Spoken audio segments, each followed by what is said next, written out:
एक लड़का इलाहाबाद की छोटी सी गलियारों में सपने देखा करता था।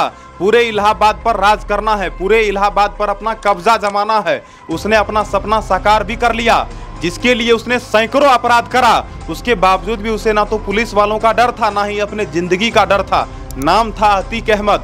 आज ये नाम पूरे देश में सुर्खियों में बना हुआ है। चारों तरफ लोग अतीक अहमद का ही चर्चा कर रहे हैं। आज के इस वीडियो में आपको हम बताएंगे आखिरकार अतीक अहमद का कहानी क्या है, किस तरह से इसने अपराध की दुनिया में कदम रखा और किस तरह से अपराध के बलबूते पर इसने राजनीति में अपना पांव जमा लिया और ऐसा पांव जमाया कि इसको उखाड़ फेंकना जो कि इतना ज्यादा आसान नहीं था। नमस्कार, प्रणाम, आदाब, सत श्री अकाल, जय श्री महाकाल। दोस्तों, अपनी कुर्सी की पेटी को बांध लेना, क्योंकि दोस्तों मौसम बिगड़ने वाला है, क्योंकि आज हम चर्चा करने वाले हैं अतीक अहमद का। आपको बता दूं, अतीक अहमद का जन्म होता है साल 1962 में। बताया जाता है अतीक अहमद के जन्म से पहले एक कुख्यात बदमाश हुआ करता था, जिससे कि इलाहाबाद के लोग बहुत ज्यादा डरते थे। बताया जाता है 80 के दशक में चांद बाबा नाम का एक कुख्यात अपराधी था, जो कि इलाहाबाद के अंदर इतना ज्यादा अपराध करता था कि वहां के आसपास के लोग बहुत ज्यादा तबाह रहते थे, बहुत ज्यादा परेशान रहते थे। और यहाँ तक बताया जाता है कि रात को लोग अपने घर से बाहर नहीं निकलते थे, क्योंकि महिलाएं अपने बच्चों को कहती थी, बेटा सो जाओ, रात को घर से बाहर मत निकलना, चांद बाबा गैंग के लोग आ जाएंगे। दोस्तों, आपको बता दूं, चांद बाबा के माध्यम से इलाहाबाद के अंदर कई तरह का अपराध करा गया। लेकिन बताया जाता है जब साल 1962 में एक तांगे वाले के परिवार में एक लड़के का जन्म होता है, जिसका नाम होता है अतीक अहमद। बताया जाता है अतीक अहमद जब 3 से 4 साल का होता है, तभी अतीक अहमद को पता लग जाता है कि उसके इलाके में एक कुख्यात अपराधी है, जिसका नाम है चांद बाबा। दोस्तों, चांद बाबा के बारे में बताया जाता है उसका डर इस कदर फैला हुआ था कि आसपास के पुलिस वाले भी चांद बाबा के नजदीक नहीं जाते थे। लेकिन बताया जाता है जब अतीक अहमद 5 साल का हुआ, तभी इसने ठान लिया कि पूरे इलाहाबाद पर अपना कब्जा जमाना है। वैसे आपको बता दूं, अतीक अहमद के माता पिता जो कि बहुत ही गरीब थे, और बताया जाता है अतीक अहमद के पिताजी जो कि तांगा चलाते थे। आपको बता दूं, अतीक अहमद के पिताजी जो कि दिन रात मेहनत करके इन लोगों के लिए भोजन जुटाते थे। वहीं दूसरी तरफ बताया जाता है अतीक अहमद, जिसने बचपन से ही ठान लिया था कि हमारे परिवार में जिस तरह का गरीबी है, इस गरीबी को मैं जड़ से मिटा दूंगा। और इसी तरह से बताया जाता है अतीक अहमद जो कि बड़ा होते चला गया और ये बड़ा बड़ा सपना भी देखना शुरू कर दिया। बताया जाता है अतीक अहमद जब 15 साल का हुआ, तभी इसने अपराध की दुनिया में कदम रख दिया। ये चांद बाबा के खिलाफ जाने का कोशिश करना शुरू कर दिया। और इस तरह से बताया जाता है 15 साल की उम्र में अतीक अहमद ने अपना एक गैंग बना लिया। दरअसल बताया जाता है चांद बाबा गैंग के लोग जो कि छोटे मोटे गैंगस्टरों को बहुत ज्यादा परेशान करता था। इसीलिए दोस्तों, जब अतीक अहमद चांद बाबा के खिलाफ गया, तो अतीक अहमद के समर्थन में बहुत सारे छोटे मोटे गुंडे आना शुरू हो गया। बताया जाता है जितना भी छोटा मोटा बदमाश था, वो लोग अतीक अहमद के साथ मिल गया। और अतीक अहमद के साथ मिलने के बाद अतीक अहमद का गैंग जो कि धीरे धीरे बड़ा होते चला गया। अब इस तरह से बताया जाता है अतीक अहमद और चांद बाबा गैंग के बीच वर्चस्व का लड़ाई शुरू हो गया। अब फाइनली दोस्तों बात आता है साल 1989 की। तब तक बताया जाता है अतीक अहमद जो कि बहुत ज़्यादा मजबूत हो चुका था। साथ ही साथ दोस्तों, अतीक अहमद ने अपना इतना अधिक दबदबा बना लिया था कि आसपास के लोग जो कि अतीक अहमद को देखकर सलामी ठोकते थे। साथ ही साथ बताया जाता है जितना भी छोटा मोटा बदमाश हुआ करता था, वो अतीक अहमद के सामने झुक करके ही रहता था। साल 1989 में बताया जाता है अतीक अहमद जो कि एक फैसला करता है कि उसे राजनीति की दुनिया में कदम रखना है। बताया जाता है अतीक अहमद उससे पहले तकरीबन 80 से ज़्यादा अपराध कर चुका था। लेकिन दोस्तों, साल 1989 में पहली बार ये निर्दलीय उम्मीदवार के रूप में चुनाव लड़ता है और पहली बार में ही इसे जीत हासिल हो जाता है। दोस्तों, जब इसे जीत मिलता है, जीत मिलने के बाद 3 बार ये निर्दलीय उम्मीदवार से चुनाव लड़ता है और तीनों बार इसे जीत मिल जाता है। अब दोस्तों, फाइनली बात आती है साल 1996 की, जब समाजवादी पार्टी के माध्यम से इसे टिकट दिया जाता है और साल 1996 में ये पहली बार विधायक बनते हैं।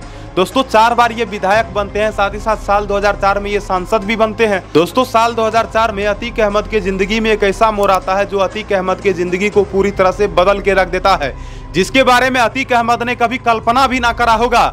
अतीक अहमद को ये लगता था कि उसके पास तो बहुत ज्यादा पैसा है।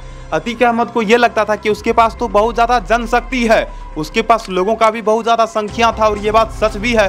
दोस्तों, साल 2004 में अतीक अहमद इलाहाबाद सीट से खुद चुनाव ना लड़के अपने भाई अशरफ को चुनावी मैदान में उतारता है।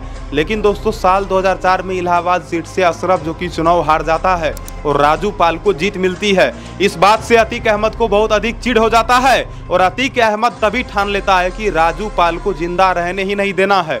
और इस तरह से बताया जाता है राजू पाल का हत्या कर दिया जाता है। अब दोस्तों, राजू पाल की हत्या के बाद पुनः बताया जाता है अतीक अहमद का भाई अशरफ जो कि पुनः वहाँ का सांसद बन जाता है।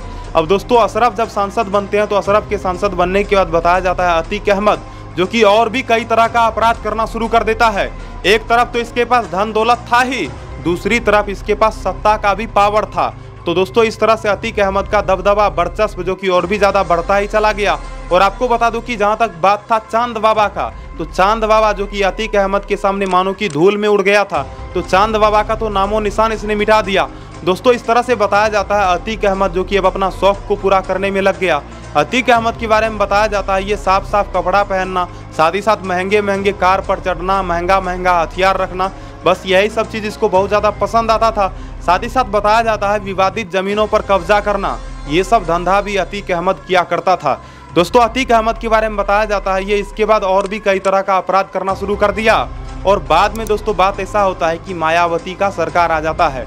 दोस्तों जब मायावती जी का सरकार आता है तो मायावती जी की सरकार आने के बाद अतीक अहमद का उल्टा गिनती शुरू हो जाता है। जिस राजूपाल का अतीक अहमद ने हत्या करवाया था, मायावती जी का सरकार आने के बाद उस फाइल को पुनः ओपन करा जाता है। राजूपाल हत्याकांड के फाइल्स को ओपन करने के बाद अतीक अहमद के ऊपर मानो कि दुखों का पहाड़ टूट जाता है और दोस्तों अतीक अहमद के खिलाफ अरेस्ट वारंट निकाल दिया जाता है। अब अतीक अहमद इधर से उधर भागना शुरू कर देता है। अतीक अहमद को भगोड़ा घोषित कर दिया जाता है, इसके ऊपर तो इनाम भी घोषित करा जाता है और फाइनली दोस्तों बताया जाता है अतीक अहमद को दिल्ली से गिरफ्तार करा जाता है।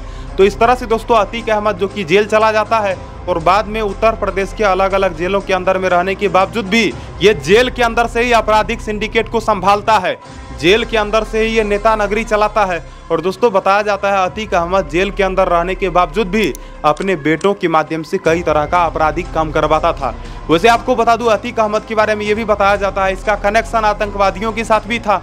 हालांकि सच जो भी हो, लेकिन आपको बता दूं साल 2023 में आखिरकार अतीक अहमद का साम्राज्य जो कि योगी जी का सरकार समाप्त कर ही देती है। आपको बता दें अतीक अहमद के बेटे का एनकाउंटर कर दिया जाता है अप्रैल 2023 में। योगी जी के सरकार के माध्यम से, योगी जी के पुलिस के माध्यम से अतीक अहमद के बेटे असद अहमद का एनकाउंटर हो जाता है। झांसी के अंदर जब अतीक अहमद के बेटे असद अहमद का एनकाउंटर होता है तो चारों तरफ बवाल मच जाता है, चारों तरफ लोग योगी सरकार का वाहवाही करना शुरू कर देते हैं। वहीं दोस्तों कुछ ऐसे भी लोग होते हैं जो कि योगी सरकार के खिलाफ बोलना शुरू कर देते हैं। बहुत सारे ऐसे लोग होते हैं जो कि ये बोलते हैं कि योगी जी ने जो करा वो बहुत गलत करा, योगी जी के पुलिस वालों ने जो करा वो बहुत गलत करा। वहीं दूसरी तरफ बहुत सारे ऐसे लोग होते हैं जो कि कहते हैं कि बहुत अच्छा हुआ, यूपी के अंदर जिस तरह से ये लोग तानाशाही वाला काम कर रहा था, लोगों को डरा धमका रहा था, लोगों के जमीनों पर कब्जा कर रहा था, लोगों के साथ गलत गलत व्यवहार कर रहा था, तो अच्छा हुआ कि अतीक अहमद का बेटा मर गया, ऐसा बहुत सारे लोगों का कहना था। अब दोस्तों अगर बात करा जाए अतीक अहमद का, तो आपको बता दूं अतीक अहमद को फाइनली बताया जाता है 15 अप्रैल 2023 को अतीक अहमद को शनिवार रात के तकरीबन 10:30 पर गोलियों से भून दिया गया। दरअसल बताया जाता है अतीक अहमद को जब अस्पताल में मेडिकल चेकअप के लिए लाया गया था, उसके साथ उसका भाई अशरफ भी था। तो अतीक अहमद और अशरफ जब वैन से निकलता है, वैन से निकलने के बाद 3 शूटर जो कि वहीं पर तैनात होता है और तीनों शूटर जो कि अतीक अहमद और उसके भाई अशरफ की कनपट्टी पे गोली सटाता है और दोस्तों 18 राउंड गोलियां बरसाई जाती है और वारदात पर ही अतीक अहमद और अशरफ को मौत के घाट उतार दिया जाता है। तो इस तरह से दोस्तों अतीक अहमद का कहानी यहीं पर समाप्त हो जाता है। लेकिन अतीक अहमद का कहानी किसी फिल्म से कम नहीं था।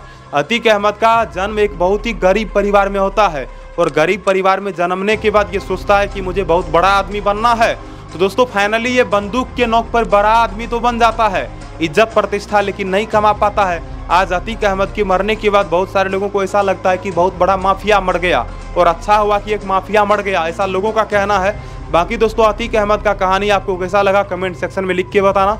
वीडियो को लाइक करना, चैनल को सब्सक्राइब करना और दोस्तों इस वीडियो के माध्यम से आप एक चीज तो जरूर सीखना कि कोई कितना भी बड़ा अपराधी क्यों ना हो, उसके पास कितना भी ज्यादा पैसा क्यों ना हो, लेकिन उसका जिंदगी एक ना एक दिन तो झंड हो ही जाता है, एक ना एक दिन तो उससे भी ऊपर जाना ही होता है। इसीलिए दोस्तों कोई ज़रूरी नहीं है कि लोग आपराधिक काम करके ही आगे बढ़ सकते हैं या फिर आपराधिक काम करके ही अपना नाम कमा सकते हैं, नाम बना सकते हैं, ऐसा बात नहीं है। आशा करता हूँ इस कहानी के माध्यम से आप केवल अच्छी चीज़ों को सीखोगे और कभी भी गलत काम नहीं करना। जय हिंद दोस्तों। अगर ये वीडियो आपको पसंद आया हो तो अपने दोस्तों से भी शेयर करना। साथ ही साथ आप यदि ये वीडियो यूट्यूब चैनल पर देख रहे हो तो सरकार मोटिवेशन यूट्यूब चैनल को सब्सक्राइब करना, हमारे फेसबुक पेज को भी फॉलो करना और दोस्तों कभी भी गलत काम नहीं करना। जय हिंद, जय भारत।